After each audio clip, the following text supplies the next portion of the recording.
abiyyi jechuun nama irra si kaayyatee miti adeemu. Ani rumaan sii deebi'a.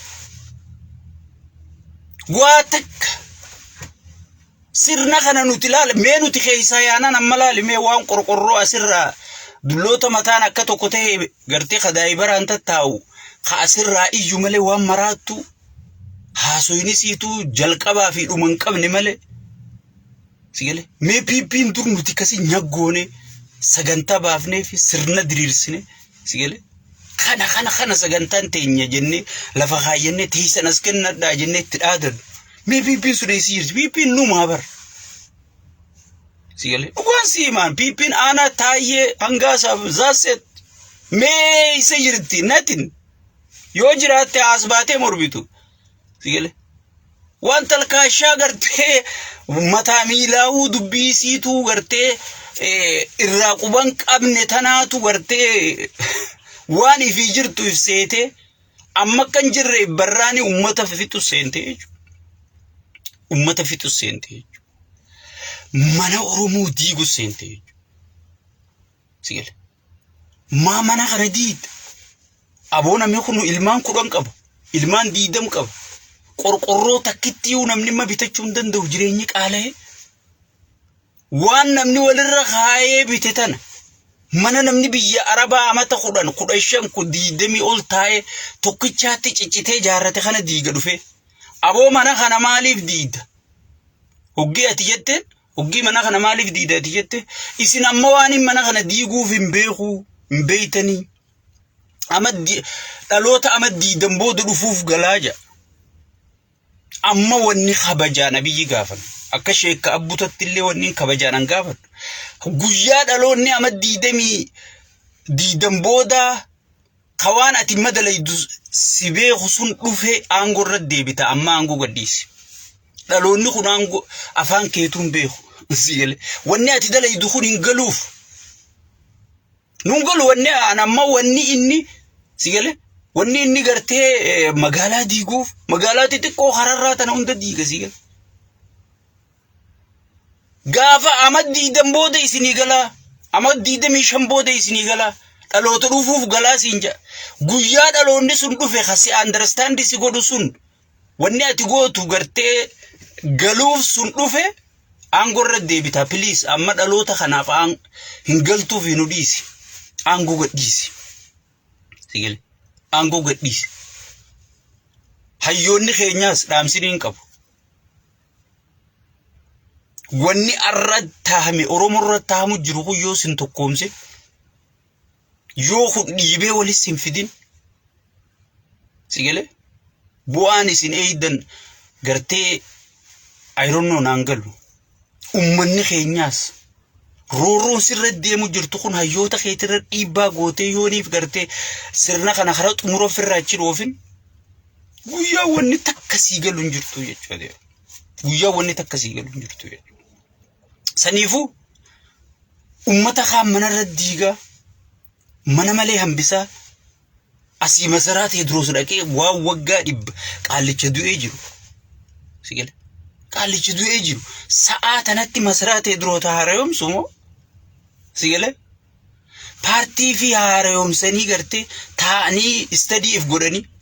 eeysa kufne eeysa kaane eenyu wajji mari'achuu qabna eenyu dhawuu qabna sigale eenyu wajjitti fufna eenyuuf keessa baafna yaani sa'aatii paartii fi haarayomsanitti inni ganda keessa deemee masaraa haarayomsa jechuudha. Kaadireef kaabineesaa kana ajajatti dabarsee mana miskiinaa diisisaa oola jechuudha. Mana dila Oromiyaa keessa akka diigame kana baay'ata kamiin jaaruu deema biyyattiin doolaaraa udhabdee gaazaa galfachuu dadhabdee jedha. Haya isaa fiddee biyyattiin turispaaltii godhuu ta'e karaa kana. Isaa fiddee beenyaa ummata dila kanaa kafaluu ta'e. Sigale hoggii ati kana hunda gaafatte ay isiniin galu yoo eenyuuf galaree eeganuun galle hoggii jaaniin nama waggaa 20 booda namaa gala. Hay nama arra taa'ee ummata arra gubbaa taa'ee nama waggaa 20 bulchu barbara ajaa'ibaa keessa seenne bara. Mee qaallitti jinnitti neerume jettu sannu gaafadha amma wanni kana jinnoota keessa ni jirti jaa sigale wannimma oromoo mudatitun nama arrarra taa'ee warra maddiidamii bulchu jiru osoon arra dhumu jirru osoon beeltinu fixu jirtu osoon buqqa'u jirru osoon gudeedamaa jirru sigale ay wanniin anarra godhu kun teessanii miti tanama waggaa diidam boodaati sigale mee hoogganaa ummataan akkana jiru kun beeki tuffii ummataati dhugaan siiman tuffii ummata kanaa qabu maal fiddan maaltu dhufa maal fiduu dandeessa jechuudha ani duriin sii hime sigale duriin isinii hime miskiinni quufe rabbiin aboojaa lal bakka inni addunyaa tanarra beekaa jira isatti fakkaatu baquufeemi akka intala nugusaasanii gartee ummata beelee hiriira bee jennaan keessa nyaatanii jette jedha amma inni quufee jira nageenyi hin jiru jettanii isa jaabar innimma rakkinni isaa guddaan jaawarumaaf deebii kennu jira jaawar dheengadda maal jeeni finfinnee bichaa bulchuu jiranii utaalee qe'ee naannoo Soomalee dhaqe bar waraanaaniif marsee yoo kaameraa achi qaban bar waraana qofa dilli bar ummata fakkaatu sun jalli shugguxii bar sigale jalli shugguxii bar cufti siyaa'ee bar ummata ayyaa'u jira jee inni siyaa'u masaata na hamma ta'u ummata yaani ijoollee lamaa sadi ijoollee kaadiree tanachi dhaaba ijoolleen tun ililliidhaan afa ijoollee osoon inni dhufin dura leenjisan akkatti afaan uriituu fi akkatti afaan bantuu fi akkatti ija keessa laaltuu waa hunda dura leenjisanii fixa sigale akkasitti fishka afuufaa foggi inni chii dhufe boo bakka ijoollee ummataatiif ummata afaan uriyaa sigale maraataan keenya tokko faana asirraa taa'eeti sigale akka inni godhatu namichi kun addunyaa birorraa haasa'u jiramu Itoophiyaa namni arku jiru tanarraa haasa'u jira jettee hanga si ajaa'ibsiisu takkatti sigale saniifu obboleeyyan kiyya namichi laal addunyaan amaddii dambooda dhuftu bulchu jira jechuudha mee warruma bilziqinnaa guutuga isiniin galuu siin jaabar amma biyya tana laal magaalaa xiqqoo karaa xiqqaa tokko diiguudhaaf miliyoona meeqa si barbaachisa baay'ata ramadu qaba sitiin maallaqa hanganaan lafaa qaba jechuu qaba hanga caffeen deemtee murtooytuu wanni takkan diigamtuu jechuu bakka inni Ameerikaa dhufee biyya bibbireedduu tana harke mana fokkotaa kana hunda gartee wannaa harkaa diigaa mana fokkotaa san keessa beeki doktaraatu ciisu jira profeesaraa ciisu jira khaniireen ciisa ciibsite sigale khaniireen ciisa ciibsite sigale santu ciisu jira beeki ilmaan 5 10 15 7 8 9 kana wajjichi keessa ciisaa jechuudha amma mismaara tokko bitachuu hin danda'u doktaraa mi profeesaraa mi waan feetete yoo gartee gaangistara abiyyi khasaamu kha ummata hidhee gartee qotee bulaa yoo hudhan ziqee albaa hudhaa jee hudhaatti gallakkisee qotee bulaa albaasu jiru kana yoo taate malee mismaara tokko namni bitee mana jaarrachuu hin danda'u sa'a akkanaa keessa dhufee fooqii ichi diigee biqiltuu dhaaba dhufe sigale biqiltuu dhaaba obboleeyso hayyoonni Oromoo please hayyoonni Oromoo ummanni isin eeggachaa jira ummanni isin abdachaa jira sigale walikkoota malli maalii waliin jaa erga ifi wal shukumtan hulaa cufattanii wal shukumtan booda sabaa sablammi eenyu dabalannu qabsoon teenyatun saffisaan bineensa kana xumuro gootiyaa wal mari'adda eega teeysanii fixattan wal sukkumtanii boskii taatus wal loltanii eega teeysanii fixattan booda gabbaha eenyu hammannajaa sigale ichi keessa fixadda please roadmappi qopheessa sigale waan kanarratti gartee addunyaa guutuu harka qabdan amma jaawar gartanii jirtan manguddoo Awurooppaa ta aangorraa nama buuftee aangorra nama keessu tana guutuu isii harka qabaa jechuudha. Wajji deemee wajji haasa'u ture. Sigale. Maalumaatu bakka gartee ol hojjanii fuudhuu tanan nu danqa. Maali qiyaamummaan Oromoo qabate? Sirna kana xumuratti godha. Amma naannoo Oromiyaa akkuma duraan dubbanneen fannoo moohuun dandeessu. Fannoo yoo moote yaada moohii takka akka fannoon si gadi yaane daangaa Oromiyaa irra cufii gaafaan anjuu abbichuu baamalaa kawayyaan akkas godhee fannoon fannoo geessifi kawayyaan akkas godhe aboo fannoo fi wayyaanee jechuun birgeedii biyya buqqaatee si gayyaatu dirooyin infirraa dhorkite san gubbaadhaan eeltiraan nu gargaaruu ture. Sigale Soomaleen nu gargaaruu ture. Bari sin keessumaa humbeeyte wohuma abiyyi jechuun bar nama iskiriinarraa akka aktara taphachuu jiru malee duuba nama taphachiisu jira. Warri taphachiisu jiru sun tokko duuban jiru. Sigale nuti tana beeynaayi himmootu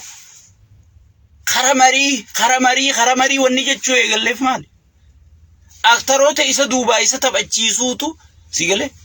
hayyoota isa duuba taphachiisu cufa caccabsee fitee jechuudha.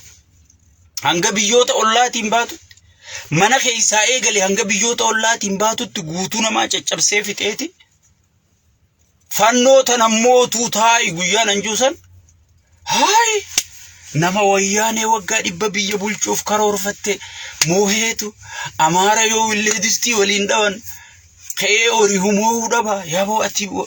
dubbiin si harkaa baate maal taate faayida dhabdee dachi dhabdee bara dhabdee naan jiru ture la hoolaan abbaan garaa maafi bakkuma ciisuu fi garaa isaa qofa yaadu kun sigale. Namni barga garaa osoo hin taane dhaloota dhufu osoo hin taane nuti kanaafi ka dhufuufis bari yoo dhaloonni kun jiraate wanna wal godhe dhaloonni dhufu dhalataa bara. Hay hoggii kana lafarraa xalayde dhaloonni waggaa 20 booda eessa jira? Ammarraa eegalanii bar ammarraa wal fuudhuu eegal bar namni isteeppiidhaan dhaloota dhufuu malee dhaloota waggaa 20tiif hay kun yoo wal fuudhee wal horuu baate sigale mee adda baasaaf dhaloonni kullaal yooniif kun wal horuu baate gartee dhaloonni itti aanu ka waggaa 20 booda kan jira. So gaafaanan akkas juun fannoo tana moo'uun hin danda'amu. Please gaddaapuu joollechi geessitee fichisiisuu deemta ani boo koofiyaa diimtu takka akkasii gajjallisee kee ol erge azaaba keessa buuftee jiran amma baqatanii boo'aan sigale makkalaakee amma gaddachaasee naannoo Oromiyaa marsiisuu deema jechuudha. Maaliif waboon karaa Adaamaa kana hunda jala loltee karaa Jabuutii asseenu kana hunda cuftee daadar keessaa jirti sigale Shawaa lixaati kana hunda kaaba kibba kana hunda keessaa shorar keessaa jirti sigale inni duraan maal godhuu barbaade waboota nagartee milishaa gandatti itti ijaare mootummaa gandarraa jani bar gandarra jabaachuu qabna jechuun nama ganda keessaa waboo nyaachisu qaqqalu nama ganda keessaa wabotti gartee midhaan kennu sigale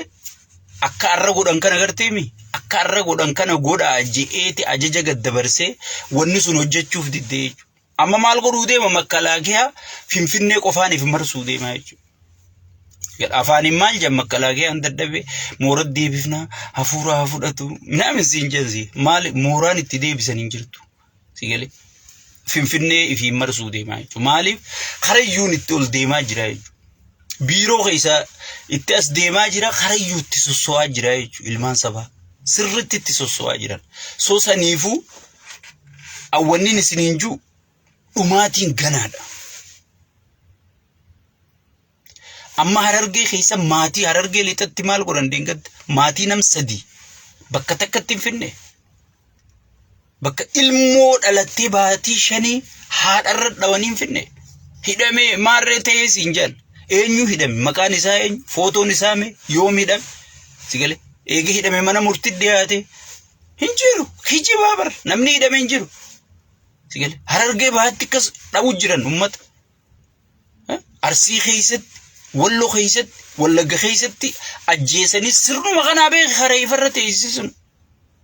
sigale saniifuu ummanni keenya kana hundaa ulaalee xiinxalee maaltu deemaa jira eessarraa kaanee eessa jirra eessa deemnaa iflaaluu qabdanii jechuudha manaama gartee bilicii kanaan dagamtanii bilicii waan dhumaati sigale biliciin ta Los Angeles hin caaltu Los Angeles dheengadda jannata addunyaarraa fakkaatu amma daaraa ta'ee taa'u jira sigale bilicii jechuun sanuma biliciin inni tarrisu kun rabshaan takka kaanaan hin jiruun siin jedhe mee waan takkaan isinii himaa mukamma bilicii irra dhaaban kana muka akkasii Finfinnee keessa dhaaban sanni beeytanii eenyu ko kontiraata fudhateef Adaanech fichisiifte beeytu Amaaruma arrabsan kana jechuudha mucaa Amaara Oromoof kontiraatan kennu ifaa san ammoo dizaayina isaa eessatti hojjechiisan Chaayinatti hojjechiisaniiti sigale dizaayina isaa ichitti hojjechiisaniiti kammoo muka indirra dhaabbatu kana guutuu kontiraata fudhatee itti tujjaaromee itti haftaamii ta'e warruma isaan gartee si dhufu jira maarree si dhufu jira yaani kana kontiraata isaanii fudhatee Oromoon hin fudhatu abbaan feete na kijibsiise yoo isin wanna jechuu baattan amma qaawun himaa eenyu kanatti hime waan beeytaniif hin xiqqoo sodaachuu jira malee wal nyaatu duraan bartanii nama san nyaattan jeetiin sodaachuu jira malee mucaa Amaara maqaasaatiin beeka ama khafite sigale Amaarri fidee dalagachuun rakkoo miti na biratti garuu kijibuu akka nama sabaa kanaa yaadu akka nama sabaa kanaa dhimmamu akka gartee Jaawarfaan Amaara kanaa wajji wal tahanii gartee mootummaa ummanni isaanii aangorra kaayyate mootummaa Oromoo dhimmamtu mootummaa Oromoo deebisuu deemtu mootummaa Oromoo harka fudhachiisu jirtu mootummaa Musliimaa harka fudhachiisu jirtu maashaallah akka waan gartee san aangorraa kaasuu deemanitti waan ibsaniif muka dhadhaabbatu kanuma inni bilicii irra kaa'e kanaa namni fide jaruma komatan sanii beeki gartee importii fi outportii keessa eenyu ka jiru tujjaarran biyya sanii keessa taapteeni tokkorraa hanga 10 lakkaa'e Oromoon takka keessa hin jirtu ekonomii biyyattii namni to'ate isaan ammoo inni as deebi'eeti kana hunda isaan harka geesseeti qawwee miliyoonaan hidhachiise raashina haadha Oromootii fi abbaa Oromoo kana qix godheeti maallaqa irraa guuree raashina bitee chitti ol ergaa jechuudha aboo raashinne isa deema makalaakiyaaf deemaa barsiin jedha makalaakiyaa sigale fannoof deema sigale fannoodhaan ammoo dawwalaniiti bakka kanatti fudhadhuusi jedhaniin maal rasaasaa fi nyaataa fi yoo xiqqoo duraa irrate karaa bananiitiif Gondar dhohitee barfannoon jedhani meeshaa hundaa walii qabattee qottii jechuudha akkasitti isaan Oromoo masruufsisaati humna isaanii jabeessaa sigale yoo barbaade isaan gootaati asii hanga Jijjigatti lolchiifadha jecha sigale ammoo si maal ja hay fannoon si dhufu jirti bar si haa fannisu abbaan fed shayxaanni yoo dhufe namicha kanarra wayyaadha shayxaanni gartee addunyaan guutuun afaan beeytuun amantii beeytuun salaattee firraa kadhachuu jirtu hun garta yoo dhufe namicha kanarra wayyaadha sigale saniifu ifii gartee humnatti godhaa gaazatti amma wantaan ani isinii saaxile takka yaadattanii isinii barii yaadatta waariin ani isinii joogana sigale fannoo wallagga keessa ijaaramte jaansa qawwee dhiisuu fi deemaa an information clearii arkadheetiin isinii mee beeku waan san wanni sun ichuma dhaamtee gartee mee eegaan allaa fi waraabe boota mee amma namni dubbatu ni jira fannoon ichisa soote ni jirti maaliif abbaa hoggisuma yaaboo rabbii jii ummata Oromoo fixuuf deemaati if kenni gabbay dubbadu naan jansi yale clearii mee waan san amma dhageessanii fannoo wallagga jirtii maarre amaaraa fi gartee warra gartee amaara ozoon hin ta'in warra ifi ergatuuf qawwee dhiisuu deema mootummaan naannoo Oromiyaa qawwee irraa hiinaan jenne akkami qawwee jararraa hiitanii